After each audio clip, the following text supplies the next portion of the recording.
ఆదిలాబాద్ జిల్లాలో నకిలీ పత్తి విత్తనాలు అన్నదాతలను నట్టేట ముంచుతున్నాయి. గుజరాత్ కేంద్రంగా నకిలీ పత్తి విత్తనాలు సరఫరా అవుతున్నాయి. అయితే ఈ నకిలీ విత్తనాలు గుజరాత్ నుంచి నేరుగా హైదరాబాద్కు దిగుమతి చేసుకుని ఆకర్షణీయమైన ప్యాకెట్లలో ప్యాక్ చేసి ఆదిలాబాద్ జిల్లాకు తరలించి అమాయక గిరిజన రైతులకు అంటగడుతున్నారు.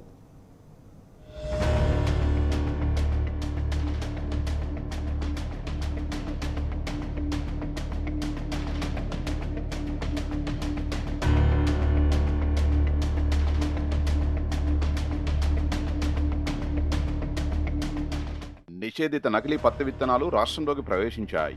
గుజరాత్, కర్ణాటక, మహారాష్ట్ర, ఒడిశా తదితర రాష్ట్రాల నుంచి హెర్బిసైడ్ టాలరెంట్ కాటన్ విత్తనాల్ని దిగుమతి చేసుకుని రహస్య ప్రదేశాలకు తరలించడానికి అక్రమార్కులు యాక్షన్ ప్లాన్ అమలు చేస్తున్నారు. ఇప్పటికే ఉమ్మడి ఆదిలాబాద్, మహబూబ్ నగర్, నల్లగొండ జిల్లాల్లో నకిలీ పత్తి విత్తన డంపులు ఏర్పాటు చేసినట్లు సమాచారం. రాష్ట్రంలో ఏటా 50 లక్షల ఎకరాల్లో పత్తి సాగవుతోంది. ఇందులో 20% సాగు జరిగే 10 లక్షల ఎకరాలకు సరిపడేలా నిషేధిత హెచ్టీ పత్తి విత్తనాలను సరఫరా చేయడమే లక్ష్యంగా అక్రమార్కులు పనిచేస్తున్నారు. ఇతర రాష్ట్రాల నుంచి గోనె సంచులతో పాటు వివిధ మార్గాల్లో నిషేధిత విత్తనాలు రాష్ట్రానికి తీసుకొస్తున్నారు. మహారాష్ట్ర సరిహద్దు జిల్లాలైన కొమ్రంభీం, ఆసిఫాబాద్, మంచిర్యాల, నిర్మల్, ఆదిలాబాద్కు ప్రతి ఏటా టన్నుల కొద్దీ నకిలీ పత్తి విత్తనాలు వస్తున్నాయి.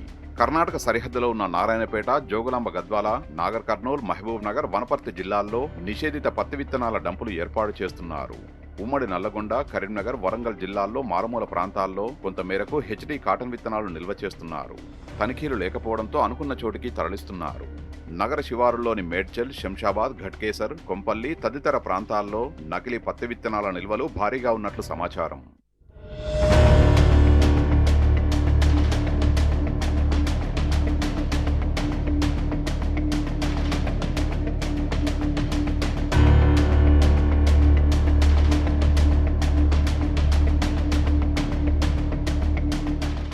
ఉమ్మడి ఆదిలాబాద్ జిల్లాలో నకిలీ పత్తి విత్తనాల బెడద మరింత పెరిగిందని, వాటిని నియంత్రించడంలో ప్రభుత్వం అధికారులు పూర్తిగా విఫలమయ్యారని రైతు సంఘాల నేతలు ఆగ్రహం వ్యక్తం చేస్తున్నారు. ఇప్పటికైనా ప్రభుత్వం నకిలీ విత్తనాల సరఫరాపై ప్రత్యేక దృష్టి సారించాలని, అమాయక గిరిజన రైతులు మోసపోకుండా ముందస్తు జాగ్రత్తలు తీసుకోవాలని రైతు సంఘాల నేతలు ప్రభుత్వాన్ని డిమాండ్ చేస్తున్నారు. గతంలో బీఆర్ఎస్ ప్రభుత్వం ఉన్నప్పుడు 10 సంవత్సరాల కాలంలో అసలు నకిలీ విత్తనాల ముచ్చటే లేకుండే. ఇవల్ల నకిలీ విత్తనాలు విచ్చలవిడిగా వ్యాపారమే జరుగుతూ ఉన్నది. అందుకు ఉదాహరణ ఆదిలాబాద్ జిల్లాలో స్వయంగా ఎస్పీ గారే నకిలీ విత్తనాల గుట్టును రట్టు చేశారు, పట్టుకున్నారు. అటు మహారాష్ట్ర ప్రాంతం నుంచి కావచ్చు, తెలంగాణ ఇతర ప్రాంతాల నుంచి కావచ్చు, ఆదిలాబాద్ జిల్లాతో పాటు తెలంగాణ రాష్ట్రంలో విచ్చలవిడిగా నకిలీ విత్తనాల చలామణి జరుగుతూ ఉన్నది. మరి ఇంత జరుగుతూ ఉన్నా రాష్ట్ర ప్రభుత్వము రేవంత్ రెడ్డి సర్కారు మొద్దు నిద్రలో ఉన్నట్టుగా అనిపిస్తూ ఉన్నది. నకిలీ విత్తనాలను అరికట్టడంలో రేవంత్ రెడ్డి సర్కారు విఫలమవుతూ ఉంది. పోలీసు యంత్రాంగం నకిలీ విత్తనాలను పట్టుకోవడం అనేది జరిగింది. కానీ ఇలా ప్రభుత్వ యంత్రాంగం, అదేవిధంగా ఏదైతే అగ్రికల్చర్కి సంబంధించినటువంటి అధికారులు కానీ ఇలా ఈ నకిలీ విత్తనాలను పట్టుకోవడంలో విఫలం అనేది జరుగుతూ ఉన్నది. దీనికి ముఖ్య కారణం ప్రభుత్వం దీన్ని పూర్తిగా బాధ్యత వహించాలని చెప్పేసి మేము కోరుతా ఉన్నాం.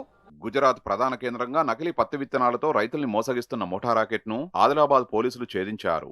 గుజరాత్ నుండి నకిలీ పత్తి విత్తనాలు హైదరాబాద్ చేరవేస్తూ తెలంగాణలో అక్రమ వ్యాపారానికి ఒడిగడుతున్న అంతర్రాష్ట్ర ముఠా వివరాలను ఆదిలాబాద్ జిల్లా ఎస్పీ అఖిల్ మహాజన్ వెల్లడించారు.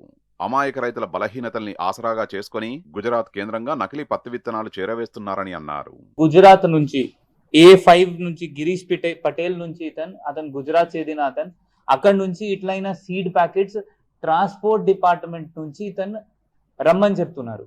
ఇప్పటి వరకు ఇతను ఆదిలాబాద్ జిల్లాలో 2 సార్లు ఇట్లయిన ట్రాన్స్పోర్ట్ ప్యాకెట్ పిలిపించి దాదాపు 1000 ప్యాకెట్స్ ఇతను పిలిపించారు.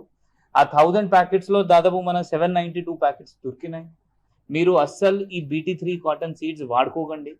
100% మీరు ఏమైనా లైసెన్స్డ్ షాప్స్ ఉన్నాయి, వాళ్ళ నుంచి కొనాలి. ఇప్పటికైనా రాష్ట్ర ప్రభుత్వం స్పందించి నకిలీ పత్తి విత్తనాలు సరఫరా చేస్తున్న వారిపై కఠిన చర్యలు తీసుకోవాలని రైతులు కోరుతున్నారు.